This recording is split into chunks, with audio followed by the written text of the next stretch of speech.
Good evening. We begin tonight with a major shift in global financial markets, where precious metals have experienced a sharp downturn following weeks of exceptional gains. Gold and silver, two commodities that reached unprecedented price levels just days ago, have seen their values decline substantially in what analysts are describing as one of the most dramatic reversals in decades. This movement in the metals market comes as investors reassess their positions amid changing expectations about United States monetary policy and evolving geopolitical conditions. The recent turbulence in precious metal prices represents a significant departure from the rally that dominated trading throughout January. During that period, both gold and silver climbed to heights never before witnessed in their trading history. Investors had been directing substantial capital into these traditional safe haven assets, responding to uncertainty in the international political landscape. However, the announcement of a key appointment within the United States Federal Reserve System has altered market sentiment considerably, triggering a sell-off that has brought prices down from their record peaks. On Friday, spot gold experienced its most severe single-day decline since 1983, with values falling by more than 9%. Silver witnessed an even more dramatic drop, plunging 27% before showing modest recovery as trading resumed on Monday. These declines have erased significant portions of the gains accumulated during the previous rally, leaving many investors who had sought protection in precious metals facing unexpected losses. While precious metals retreated, currency markets showed contrasting movement. The United States dollar strengthened slightly, ticking upward as confidence returned to traditional currency holdings. Meanwhile, in London, the Financial Times Stock Exchange 100 Index, commonly known as the FTSE 100, demonstrated resilience despite opening lower. The British benchmark index overcame its weak beginning and climbed throughout the trading session, ultimately closing with gains of 1.2%. The index reached 10,341.56 points at the close, marking a record closing level. During intraday trading, the FTSE 100 touched an even higher point of 10,345.48, establishing a new peak for the index. By 1700 hours Greenwich Mean Time on Monday, gold was trading down 4.6% at $4,659.16 per ounce. Silver had declined 7.63% to reach $78.70. These prices represent substantial retreats from the all-time highs both metals had achieved in the preceding week. Gold had surpassed $5,500 per ounce, while silver had climbed above $120. The current levels place both commodities well below those extraordinary peaks. Market analysts have identified multiple factors contributing to the sharp reversal in precious metal prices. Beyond the impact of the Federal Reserve appointment, changes in trading requirements on a major exchange have played a role in accelerating the decline. These modifications increase the cost for speculative traders to maintain positions in precious metals, adding additional downward pressure on prices, as some market participants were forced to liquidate holdings or chose to exit positions due to the increased expense of maintaining them. Investment professionals are noting that the volatility in precious metals has delivered an unexpected lesson to many market participants. Russ Mould, who serves as investment director at A.J. Bell, offered commentary on the situation. He observed that numerous investors had purchased gold and silver with the intention of protecting their portfolios against an unstable geopolitical environment. However, these investors have now discovered through difficult experience that these assets, despite their reputation as safe havens, can themselves exhibit significant volatility. The sharp price swings have demonstrated that no asset class is immune to sudden market movements, even those traditionally viewed as stable stores of value. The financial markets had been experiencing heightened concern regarding the independence of the United States Federal Reserve in recent weeks. These worries were alleviated to a considerable degree when the nomination of Kevin Warsh to lead the central bank was announced on Friday. Warsh previously served as a governor of the Federal Reserve, bringing established credentials and experience within the institution. The financial markets generally welcomed his nomination, viewing the selection as a reassuring signal about the future direction of monetary policy.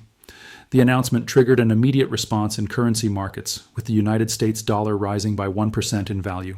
The selection of Warsh also served to ease concerns that had been mounting about the Federal Reserve maintaining its traditional independence from political influence. These concerns had intensified following a series of public criticisms directed at Jerome Powell, the incumbent Federal Reserve chair. Powell had faced attacks over his approach to interest rate policy, particularly his measured stance on rate reductions. The president had expressed a desire for faster rate cuts than Powell had been willing to implement, leading to tensions that raised questions about potential political pressure on the central bank. The nomination of Warsh, with his background as a former Federal Reserve governor, has been interpreted by many market observers as an indication that the institution's independence will be preserved.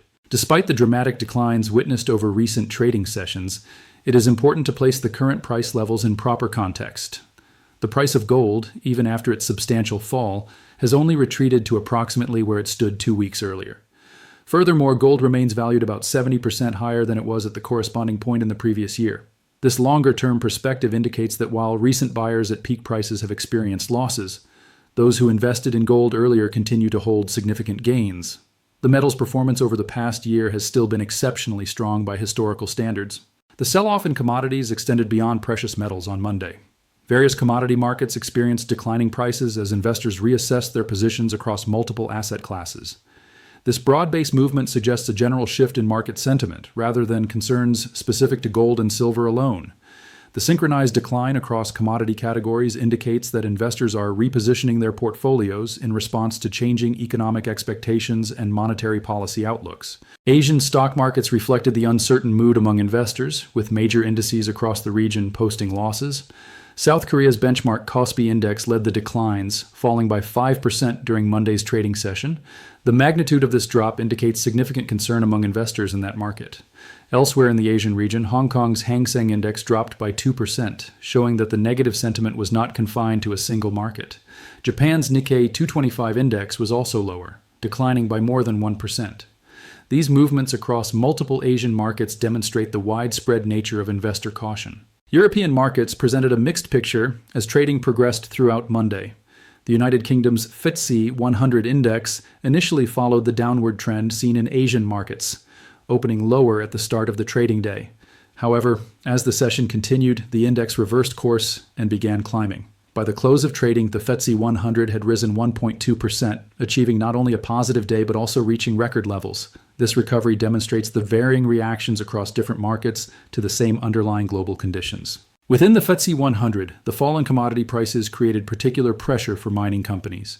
These firms, whose business operations are directly tied to metal prices, saw their share values decline as the prices of the materials they extract fell. Gold mining companies were especially affected by the sharp drop in gold prices. Fresnillo, a prominent gold mining company, experienced a decline of more than 2% in its share price. Endeavour Mining, another significant gold producer, similarly saw its shares fall by more than 2%. These declines reflect investor expectations that the lower gold prices will impact the profitability and financial performance of these mining operations. United States stock markets exhibited initial weakness before recovering to post modest gains by the end of Monday's trading. The S&P 500 index, a broad measure of large American companies, initially dipped as markets opened. However, as the trading day progressed, the index recovered and moved into positive territory. By the closing bell, the S&P 500 had gained 0.5%. This recovery suggests that American investors, after an initial cautious response, found reasons for optimism in the day's developments. Global energy markets also experienced significant movement on Monday, with crude oil prices falling nearly 5%. Analysts attribute this decline to multiple concurrent factors affecting the oil market. Major oil-producing nations recently reached an agreement to maintain their current output levels rather than adjusting production. This decision to keep supply unchanged has implications for price dynamics in the oil market. Additionally, there are indications that tensions between the United States and Iran have been de-escalating. Since geopolitical tensions in regions important to oil production and transportation can drive prices higher, any easing of such tensions tends to reduce upward pressure on oil values. The strengthening of the United States dollar may have also contributed to the decline in oil prices. Oil is priced in dollars in international markets, which means that when the dollar increases in value, oil becomes more expensive for purchasers using other currencies. This can reduce demand from buyers outside the United States, placing downward pressure on prices. The interaction between currency movements and commodity prices illustrates the interconnected nature of global financial markets. The recent declines in precious metal prices come after what was an exceptional year for these commodities in 2025. Gold experienced its largest annual gain since 1979, delivering extraordinary returns to investors who held the metal throughout that year. This blockbuster performance attracted considerable attention and brought many new investors into the precious metals market. Silver also performed strongly during the same period, contributing to the overall enthusiasm for precious metals as an investment category. One of the fundamental characteristics that makes gold attractive to investors is its relative scarcity. Unlike currencies that can be printed or digital assets that can be created, physical gold exists in limited quantities. According to information from the World Gold Council, a trade association representing the gold industry, approximately 216,265 tons of gold have been mined throughout all of human history. This finite supply, combined with ongoing demand from various sources, including jewelry, industrial applications, and investment purposes, underpins gold's enduring value. The scarcity factor provides gold with an intrinsic characteristic that differentiates it from many other assets and contributes to its historical role as a store of value across different cultures and time periods.